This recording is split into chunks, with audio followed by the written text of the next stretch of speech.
I remember the first time when we had NASA going to the Supreme Court after the August 8th elections. It's certainly results that many did not predict, but here we are again. Well, certainly so, Mike. You are quite right. But just looking back in reflection, I think the analysis that we had on this very same set back then, and looking into the body language of the then presidential candidate, Uhuru Kenyatta, his deputy, William Ruto, it was very clear that they were insisting that the repeat presidential elections had to go on. And we predicted at that time that should those elections go on, then definitely there is going to be a number of Kenyans who are going to come out and petition the results of these elections.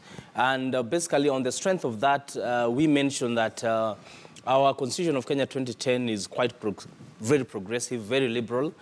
Articles 2021 does allow any public-spirited individual to come out and to go to court and to claim that his fundamental or another person's fundamental rights is under threat. So that is exactly what has happened. We have counting about 4 presidential petitions. There was the initial one by Omkia Omtata.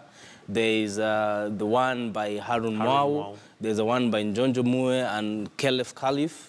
And there's also a preemptive petition filed by an NGO, that is the Institute for Governance in Democracy, seeking to cite the NASA principles for encouraging some certain electoral practices. So the clock is just ticking right now.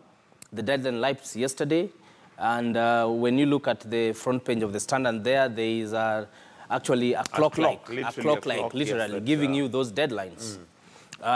2 days for the petitioners to serve the respondents, another 4 days for the respondents to file their answers to that petition, and thereafter a pre-trial conference by the 14th of November. All right, and still, since it's the same subject, if we look at the Daily Nation, we have the headline there as Boss returns